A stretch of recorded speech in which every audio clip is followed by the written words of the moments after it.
seems with increasing regularity reminded of a lesson that I learned while working as a chaplain at Rhode Island Hospital. It's a phrase that my supervisor regularly said. It's not going to be pleasant, but it's going to be good for you. It's the right response.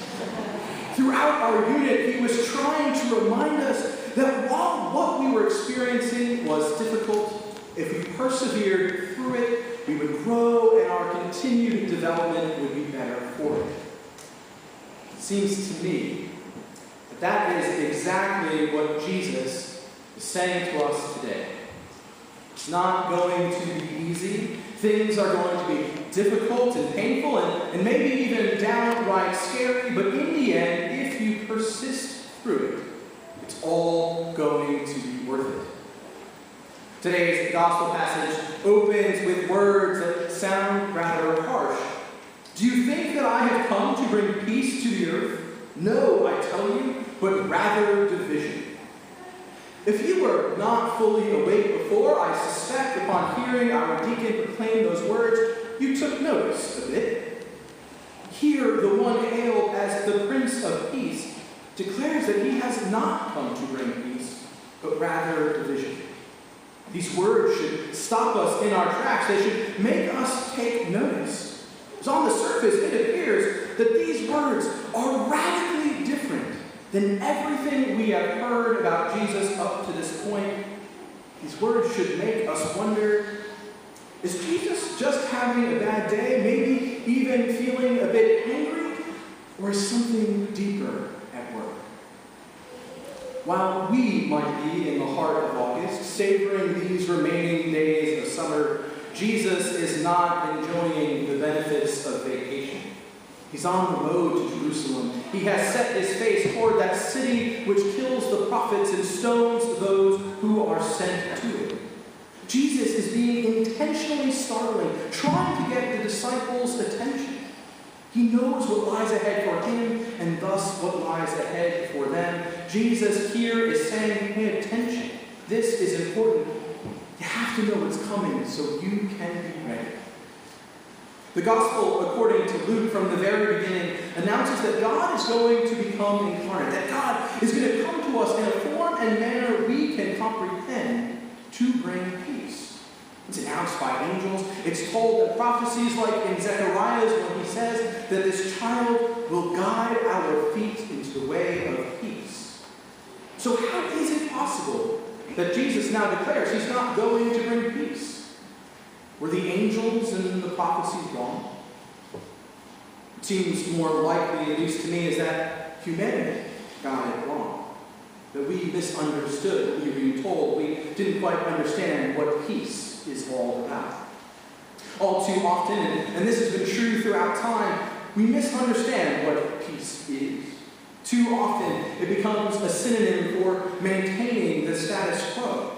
Peace becomes the word we use when we really mean things are going on in such a way that we can pretend everything is all right. Peace becomes that word we use when we're talking about people staying in their lane, knowing their place, people not rocking the boat.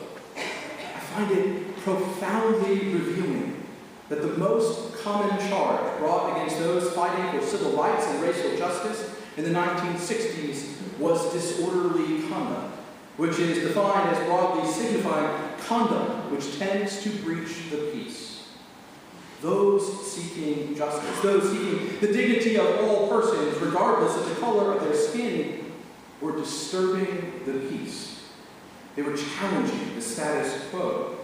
This peace that the dominant society maintains, the peace that came at the cost of some being denied the acknowledgement of their humanity, is by no means the peace of God.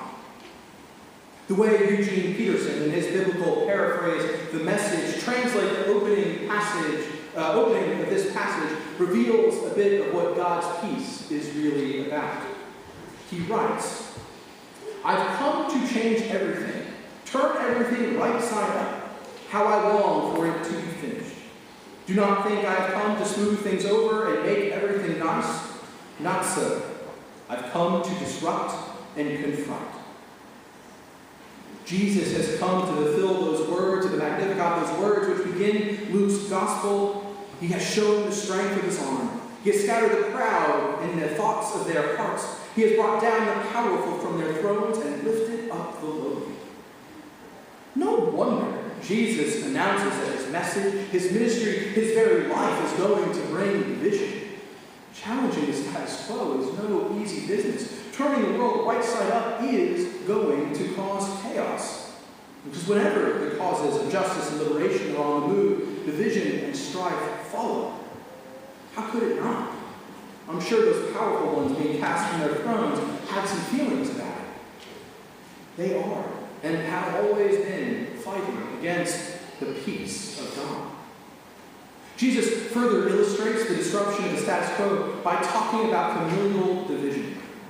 The family structure was at the core of life in Jesus' day. The household was that fundamental building block of society, so much so that it's regarded as a microcosm of social reality. By claiming to bring division that will tear apart the household unit, this passage is declaring that Jesus' mission is going to completely obliterate the current social status.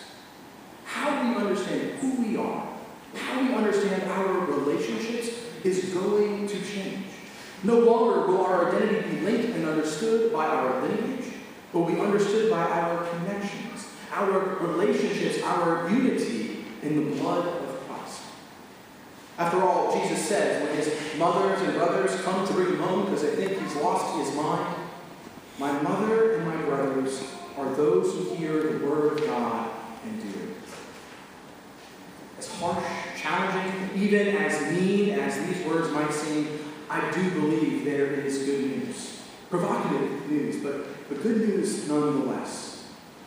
As we listen to how these words might be calling us to action, how this good news might be instructive for our lives of faith, I am grateful that they are paired with the letter to the Hebrews. This section of Hebrews is often referred to as the Faith Hall of Fame. It recounts all the heroes of the faith, those people throughout the Hebrew Bible, ordinary people who, empowered by their faith, did extraordinary things. This is a letter written to a community that is struggling to maintain hope. And while it's unlikely members of this community were facing martyrdom, some had already been subjected to prison and plunder of possessions. Most had experienced hostility, ridicule, and shame simply for being followers of Jesus. They are a community that intimately knows the division caused by following the way of God. They know what it means to no longer be bound by the superficial, worldly defined peace that the gospel seeks to disrupt. When all hope seems lost, when the division and strife seems too much to bear, the author of this letter encourages the hearer to look to the past, to look back to that great cloud of witnesses that has gone before. When persisting in the midst of division seems too much, that is when, more than ever, we are called to lean into our faith. As this letter reminds us, look at the unbelievable, impossible things that the faithful have done by faith. By faith, the people passed through the Red Sea as if it were dry land. By faith, the walls of Jericho fell. Those who have committed themselves to the household of God, by their faith, conquered kingdoms, administered justice, obtained promises, shut the mouths of lions, quenched raging fire, escaped the edge of the sword, won strength out of weakness, became mighty in war, and put foreign armies to flight. Look at the things achieved when the will of God is abided by, when the people of God walk by faith. Look at the things that have happened, that are happening, that continue to happen. Do not think for a single moment that we are called to anything less than the faithful of ages past. If they can do it by faith, then so can we, for after all, the saints of God are just folk like me, and I need to be one too. These Faith Hall of Famers were able to see the signs. They saw the seasons change. They made the choice to lean into the difficulty, to walk through that which was certainly not pleasant, in order to receive the good on the other side. Just as Jesus calls and warns and reminds the disciples of what happens when the status quo is disrupted, these ancestors are reminders that when we choose to follow the call of God, it's possible we too might face resistance at best and persecution at worst. Yet if we persist, if we walk knowing that Jesus has led the way, always going before us, never asking us to endure anything God has not endured first, we can be assured that God will provide that crown of victory. Life of faith is not always easy, but it is a well-worn path that's been traveled since the very beginning of creation. It's a road that was paved by Jesus as his face was set towards Jerusalem, as God walked that long road to the cross. At times, the road scared. It might seem perilous, but always, no matter what, we're called to keep marching on, knowing that we do not walk alone. We walk with God beside us. We walk with the whole household of God. We walk surrounded by so great a cloud of witnesses. Beloved of God, let us run with perseverance the race that is set before us, looking to Jesus, the pioneer and perfecter of our faith. Let us lay aside the delusions of peace that cloud our vision. Let us trust that Jesus will indeed guide our feet into the way of peace. Let us be willing to follow the way that might be unpleasant in the moment, but will lead to that good place. That good place where the saints have gone before, that good place where the peace of God, which passes human understanding, is known by all. Amen.